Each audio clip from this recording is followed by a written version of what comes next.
உதயநிதி மட்டும் ஸ்டாலினோட மகனா இல்லன்னா, அவருக்கு ஒன்றிய செயலாளர் பதவி கூட கிடைச்சிருக்காது.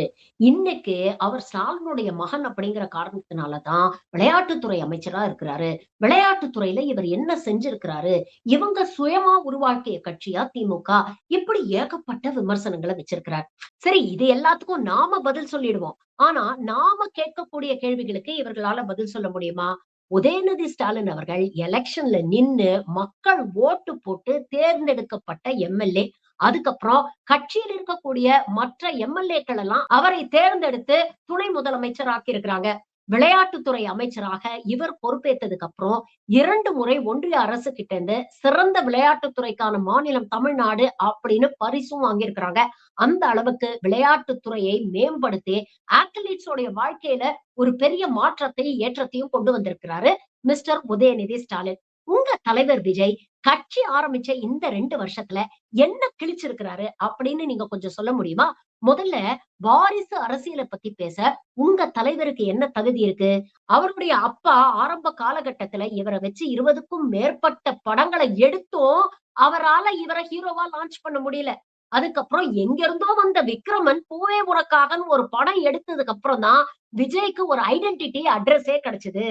அதனால சொந்த உழைப்புல முன்னேறத பத்தி நீங்கலாம் வாயே திறக்கக் கூடாது.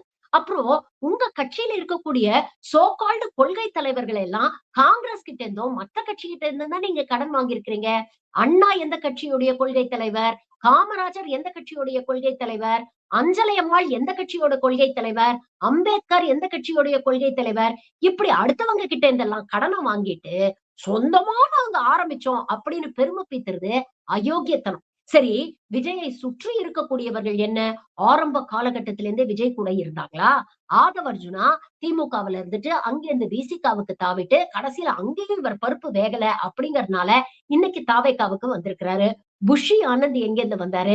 சரி, இதே பேசக்கூடிய நிர்மல்குமார் ஆரம்பத்துல பிஜேபி ஐடி விங்ல ஆபாச பதிவுகள போட்டு குப்பை கொட்டிட்டு, அங்கிருந்து அதிமுகவுக்கு போயிட்டு, இப்போ தாவேகால வந்து இணைஞ்சிருக்கிறாரு. அருண்ராஜ் எப்படி வந்தாரு? பாஜக ஆதரவாளராக பாஜகவுக்காக செயல்பட்டுட்டு இன்னைக்கு கட்சியில வந்து குப்பை கொட்டிட்டு இருக்கிறாரு. செங்கோட்டையன் எந்த கட்சியில இருந்து வந்தாரு? தினம் தினம் நாங்க தான் தூய சக்தி, நாங்க தான் தூய சக்தி, நாங்க தான் மாற்று அப்படின்னு சொல்லிட்டு மத்த கட்சியில இருந்து வாய்ப்பு தேடி வரவங்களை எல்லாம் வெக்கமே இல்லாம உங்க கட்சியில சேர்த்து வச்சுக்கிட்டு உங்களுக்கெல்லாம் கட்சி கட்டுப்பாட பற்றியோ இல்ல கட்சி கொள்கைகள் பற்றியோ பேசுறதுக்கு என்ன தகுதி இருக்கு?